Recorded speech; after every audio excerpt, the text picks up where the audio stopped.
हम टिकट के प्रति नहीं जाते हैं, हम वैसे लोगों के प्रति जाते हैं कि जो हमारा शहर का बदल सके। हम वैसे लोगों को आज तक के साथ दिए हैं।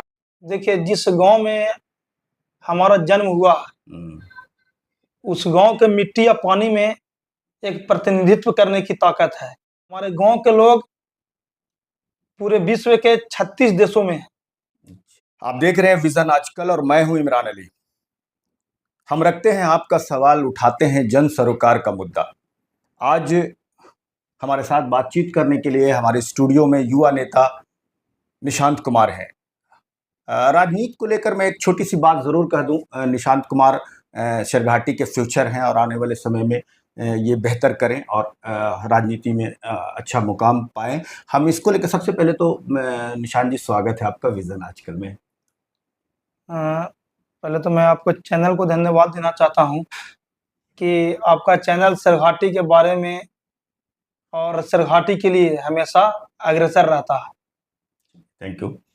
तो व्यूअर से राजनीति पर एक चीज़ है जो मैं महसूस करता हूं कि राजनीति तीन तरह से लोग करते हैं। एक तो ऐसे करते हैं कि किसी पार्टी में रहते हैं, उनका विचारधारा है, उस दल के साथ रहते हैं और पूरा जीवन एक दल के साथ गुजार देते हैं। एक ऐसी राजनीति होती है। एक राजनीति में ऐसा महसूस होता हूँ, जो लोगों को देखता हूँ कि लोग सत्ता या सरकार के हिसाब से अपनी पार्टी बदलते रहते हैं। शुरुआत कहीं और दल से करते हैं, जैसे जैसे उन्हें अपना स्कोप दिखता है, जैसे जैसे उन्हें टिकट मिलता है, जैसे जैसे उन्हें पद मिलता है, और वो एक करके एक पार्टी बदलते रहते हैं और मुकाम हासिल करते रहते हैं। राजनीतिक लोग ऐसे करते हैं। और तीसरे वो लोग होते हैं जो अपने राजनीति में अपने सीनियर को देखकर करते हैं। मतलब उनके कोई एक गुरु हों, उनके एक गार्जियन हों, उनके एक सरपरस्त हों, उनके एक संरक्षक हों, और वो राजनीति में जब किसी बड़े पद पर होते हैं तो उन्हीं के सहारे वो राजनीति करते हैं और उनकी राजनीति वैसे ही चलती है। वो जिधर जाते हैं, उनके जो संरक्षक हैं, वो जिस दल में जाते हैं वो उस दल में जाते हैं। ये राजनीति तीन तरह से लोग करते हैं। हमारे युवा नेता हैं, ये फ्यूचर हैं, हम इनसे यहीं से शुरू करते हैं। ये तीन वाले में आप कौन वाली राजनीति करते हैं? हम तो तीनों करते हैं। अच्छा। अब जैसे आपका सवाल है कि विचारधारा के साथ एक पार्टी में रह गए पूरा जीवन, आप तो वो नहीं करते हैं? जी नहीं। अच्छा। और आगे भी नहीं करेंगे। नहीं करेंगे। दूसरे कि जहां समझ में आया कि अब हमको टिकट मिलेगा, हमें सफलता मिलेगी, हम समय अनुसार पार्टी बदल लेंगे? नहीं, हम टिकट के प्रति नहीं जाते हैं, हम वैसे लोगों के प्रति जाते हैं कि जो हमारा शहर का बदल सके। हम वैसे लोगों को आज तक के साथ दिए हैं कि जिसे हमको लगता है कि डायरेक्ट लाभ हो, और हम शेरघाटी के लिए एक ऐसे लोग, हम अभी बात कर रहे थे कि ऐसे लोग जो राजनीति में उनके कोई गुरु हैं, कोई संरक्षक हैं, वो बड़े पद पर हैं, विधायक हैं, मंत्री हैं, और उनके सहारे वो राजनीति करते हैं कि वो जिधर जिस दिशा में ले जाते हैं वो उस दिशा में जाते हैं, जिस दल में वो जाते हैं उसी की बात कहने लगते हैं। एक ऐसे राजनीति करते हैं। तो ये तीनों में से आप कौन वाली राजनीति पसंद करते हैं? अब हमारे तो कोई राजनीतिक गुरु है नहीं। अच्छा।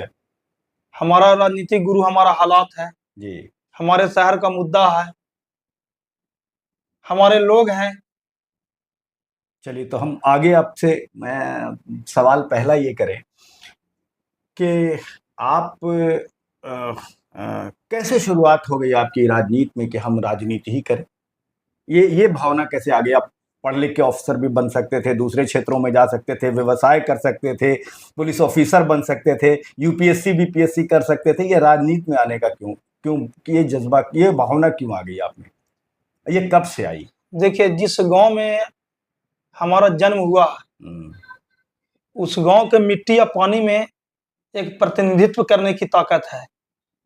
और हम गांव का भी नाम बता दीजिए। हमारा गांव अच्छा, शेरघाटी का पलकिया है। ठीक है। और वार्ड नंबर 21 में आता है। और मैं बहुत गर्व के साथ कहना चाहता हूँ आपसे कि हमारे गांव के लोग पूरे विश्व के 36 देशों में। अच्छा, वाह। और वहां भी बहुत फल फूल रहे हैं, वहां भी प्रतिनिधित्व कर रहे हैं। और काफी पढ़े लिखे लोग हैं, जैसे 3-4 कलेक्टर भी हैं, एसडीओ भी हैं, डीएसपी भी हैं, सीओ भी हैं। अब तो हमको एक आपके गांव पे अलग से स्टोरी करनी पड़ेगी, आपने जो बात बताया। तो वहीं से हम लोग का सीख मिट्टी में, हमारा खून में हम्म। और हम लोग का संस्कार में प्रतिनिधित्व करने का क्षमता है। आप कांग्रेस विंग्स है उसमें आप कुछ पद पर रहे थे, फिर आपको मैंने देखा कि 2020 के चुनाव में आप राष्ट्रीय जनता दल की विधायक जो बनी बाद में, मतलब मंजू अग्रवाल जी, उनके समर्थन में आप एकदम बिल्कुल अग्रसर थे, आगे आगे थे।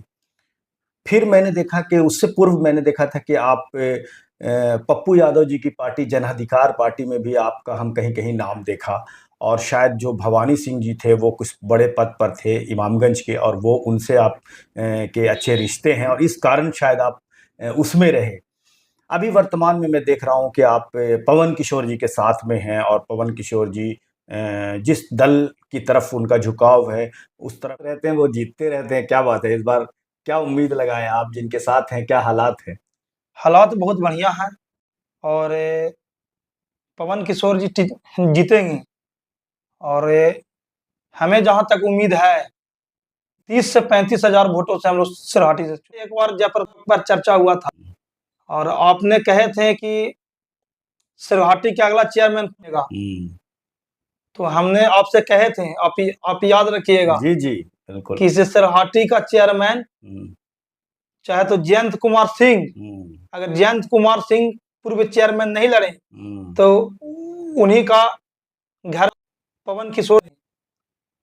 तो बात सत्य हुआ। पवन किशोर जी जब चेयरमैन, तो हमें उतना उम्मीद नहीं था।